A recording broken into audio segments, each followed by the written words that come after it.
Continuing Saigyo's poetry.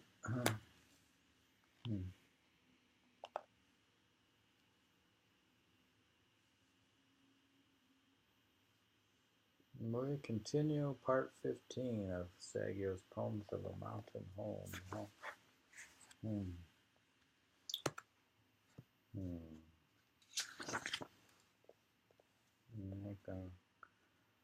Were we sure of seeing a moon like this in existences to come, who would be sorry to leave this life?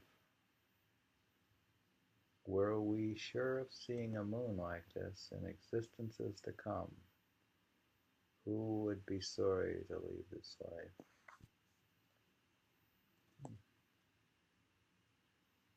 Maybe the moon is sort of a Buddhist enlightenment. I don't know. That's a symbol or a beautiful moon or light. Poem written when parting from a friend going to the province of Michinoki. When parting from a friend going to poems written. Okay. And when you're gone, I'll keep on gazing, as though waiting for the moon, gazing eastward at the evening sky. You recall how when a friend departs, you keep on gazing and waving, like when they leave, their car drives away. I remember the time leaving the ashram in India. I'm driving away in the car, and the car leaves the compound, and the car is going down the road, and the master continues to wave. He continues to wave all the way out. Then he says, and when you're gone, I'll keep on gazing as though waiting for the moon, gazing eastward at the evening sky. Beautiful. So he keeps waving to his friend. The guy could disappear in the horizon, and he's still watching. Anyways, he says, on Mount Koya, writing with others on the theme Late Night, the Sound of Water. He's writing with others. They probably have a poetry party of some kind. They used to have these events. He says, the storm at the window has ceased its roaring, and the sound of water, lost in the din before, tells us night is far gone. The storm at the window has ceased its roaring, and the sound of water, lost in the din before, tells us night is far gone.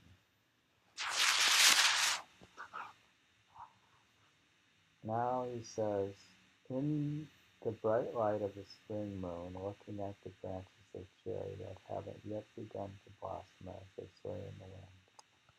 Now he writes this poem. Looking at the moon, I see the branches of cherry trembling in the wind, and almost tell myself they're in bloom.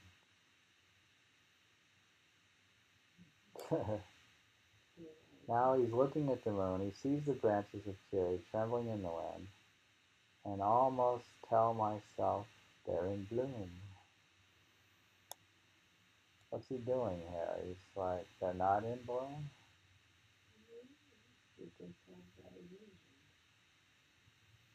I tell myself, oh yeah, well, it's like having an experience of springtime in the middle of a winter or something.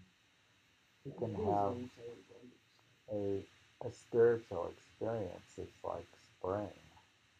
It could be in the middle of winter. It could be in bloom. He's in bloom. He's the one who bloomed.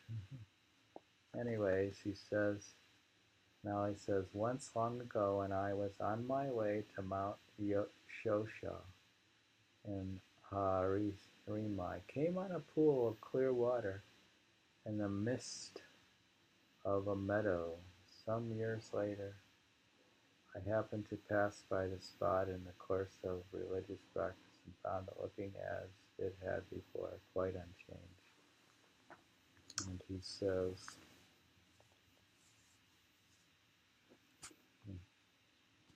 here he says,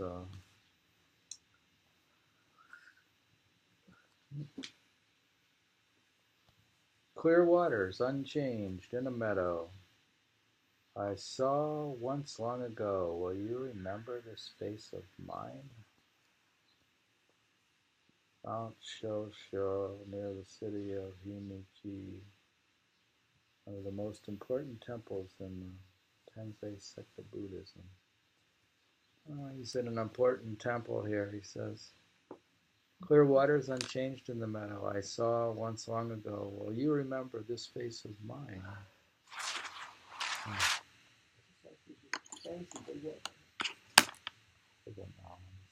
Writing a poem on travel. Now he's doing his travel poem. No. Which one? What?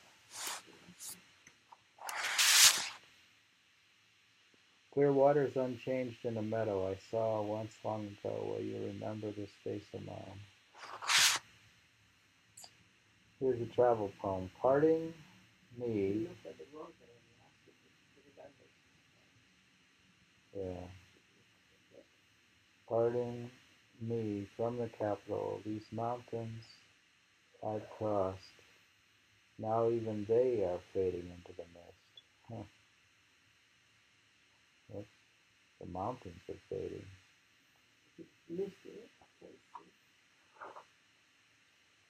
Writing a poem on travel, parting me from the capital, these mountains I've crossed. Now even they are fading into the mist.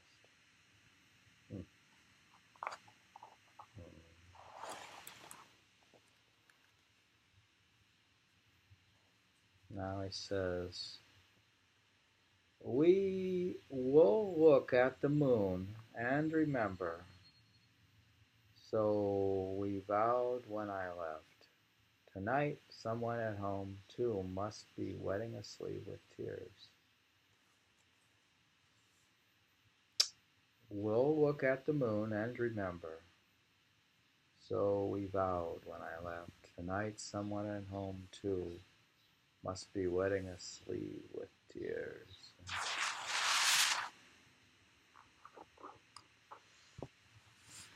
Now he says, I paid reverence to the three-tiered waterfall. It was particularly awesome, and I felt that all my sins of the three types of karma must be wiped away. Cool. Here he says, heaped on my body, sins of words too are washed away. My mind made spotless by the three-tiered waterfall. The poem is one of a series describing a pilgrimage to the holy places at Mount Omimi in present-day Nara Prefecture. Three types of karma are actions of the body, mouth, and mind. By sins of words, Saigyo may simply mean words spoken in anger or unwisely. Or it is possible that, like many poets who were also devout Buddhist believers, he felt that his literary activities were to some degree in conflict with his religious goals. Remember how the Zen temple abbot guy was going to split his head open? The Zen teacher thought he was wasting his time writing poetry, and you're not supposed to write poetry. And he said, when I see Saigyo, I'm going to split his head open. But then Saigyo came to visit, and he was very happy to see him. They were very nice, and they had a good time together. So they really liked him. So the Zen masters actually like him, and not going to split his head open. So they talk about how they'll hit you with their stick all the time. But anyways, heaped on my body, sins of words too are washed away. My mind made spotless by the two-tiered waterfall.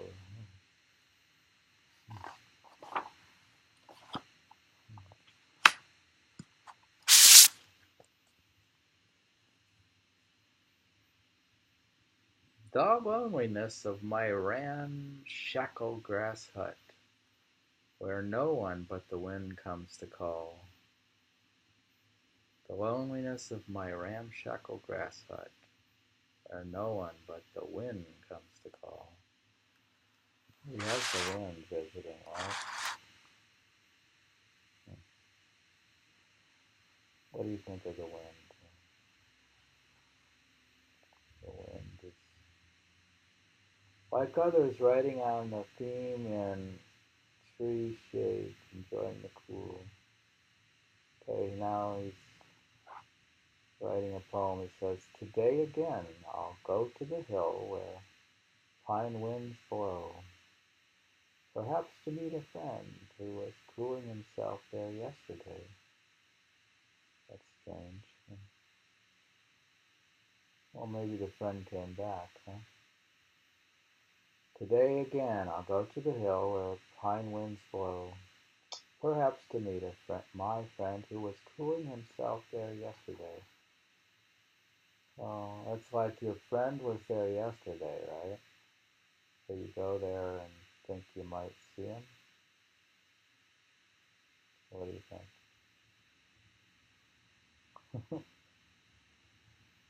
I guess that makes sense.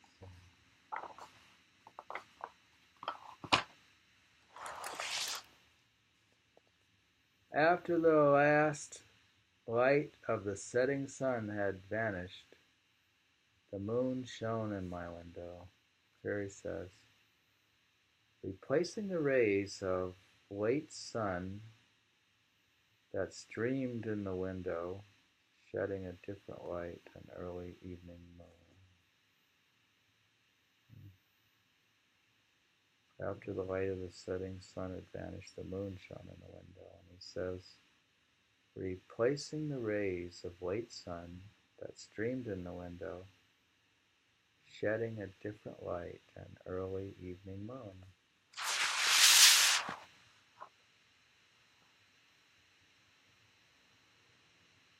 The lay priest Jakunin is living in Ohara. I sent him these from Mount Kyoya. He sends this to his priest friend. So remote the mountains, the only colors to break the tedium of my window are top branches of sumac just starting to change color.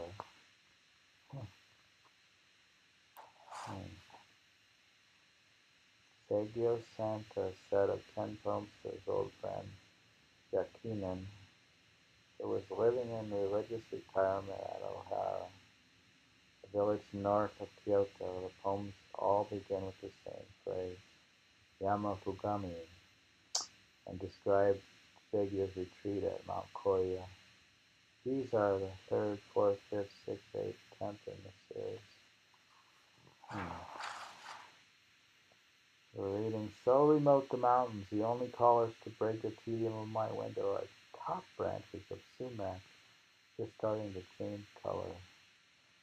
I guess the trees make cracking noises and stuff. We're reading from Saigyo, Poems of a Mountain Home.